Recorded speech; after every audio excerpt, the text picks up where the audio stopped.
చంద్రబాబు నాయుడు తన స్వలాభం కోసం పవిత్రమైన తిరుపతి లడ్డు మీద నింద వేసి ఈరోజు శ్రీవారి భక్తులందరి మనోభిప్రాయాల్ని దెబ్బతీశాడు. సో మళ్లీ ఆ భక్తుల మనోభిప్రాయాల్ని పునరుద్ధరించాలని, దానికి సుప్రీంకోర్టు కలుగజేసుకుని ఇది విచారించి నిజానిజాలు తెలపాలని మొదటి నుంచి మేము కోరుకుంటూనే ఉన్నాం.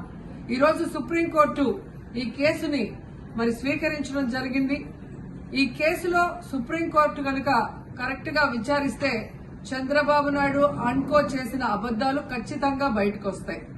ఎందుకంటే మీరే చూశారు, చంద్రబాబు నాయుడు లాంటి వాళ్ళు ఒక సీఎం స్థాయిలో ఉండి తప్పు జరిగిందా లేదా అని విచారణ చేయకుండా, ఎటువంటి సాక్ష్యాధారాలు లేకుండా కేవలం జగన్మోహన్ రెడ్డి గారిని టార్గెట్ చేయాలి, ఆయన మీద నింద వేయాలి, ఆయన్ని హిందువులకి దూరం చేయాలన్న ఒక దురుద్దేశంతోనే ఈ యొక్క కామెంట్ చేశాడు అనేది స్పష్టం కాబోతుంది.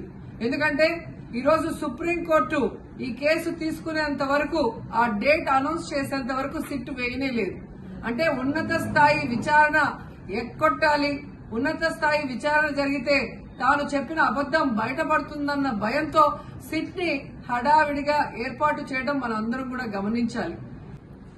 మొదటి నుంచి మాకు సిట్ మీద ఎందుకు నమ్మకం లేదు అంటే, తన పరిధిలో ఉన్న సిట్ ని చంద్రబాబు నాయుడు వేస్తే ఆల్రెడీ తను ఒక జడ్జిమెంట్ ఇచ్చేశాడు కాబట్టి దానికి లోబడే అధికారులు అబద్దాలు మాట్లాడతారు, నిజాలు చెప్పరు. ఎందుకంటే ఈరోజు సిట్ లో వేసిన అధికారి అడిషనల్ డీజీ, ఆయన కన్నా పెద్ద ర్యాంక్ లో ఉన్న టీటీడీ ఈఓ, ఐఏఎస్ ఆఫీసరు మొదట మాట్లాడిన స్టేట్మెంట్ కి చంద్రబాబు నాయుడు గారు అబద్దం చెప్పిన స్టేట్మెంట్ తర్వాత మాట్లాడిన దానికి తేడా చూస్తేనే ఈ సిట్ అనేది సిట్ అండ్ స్టాండ్ కి తప్ప దేనికి పనికిరాదనేది అర్థమైంది.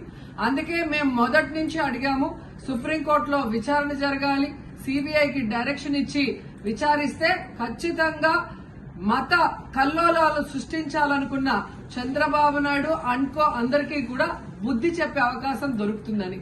సో ఈరోజు విచారణ స్టార్ట్ అయింది. దీన్ని సిబిఐకి అప్పచెప్పి సిట్టింగ్ జడ్జి పర్యవేక్షణలో విచారణ జరిగితే ఖచ్చితంగా హిందువుల మనోభిప్రాయాల్ని గౌరవించిన వాళ్ళం అవుతాం, పునరుద్ధరించిన వాళ్ళం అవుతాం.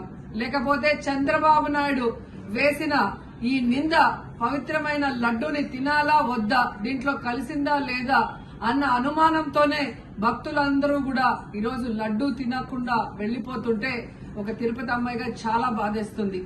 ఈ రోజే అలగర్ కోయిల్ మదురై దగ్గర దక్షిణ తిరుమల చాలా పవిత్రమైన టెంపుల్. ఇక్కడ భగవంతుడిని కోరుకున్నాను, ఖచ్చితంగా సుప్రీంకోర్టు ఇన్వాల్వ్ అయి ఈ కేసును విచారించాలి. తప్పు చేసిన వాళ్ళని, అలాగే తప్పుడు స్టేట్మెంట్ ఇచ్చిన వాళ్ళందరూ ఎంత పెద్ద పొజిషన్ లో ఉన్నా కూడా వాళ్ళని శిక్షించాలి అని భగవంతుడిని కోరుకున్నాను. సుప్రీంకోర్టు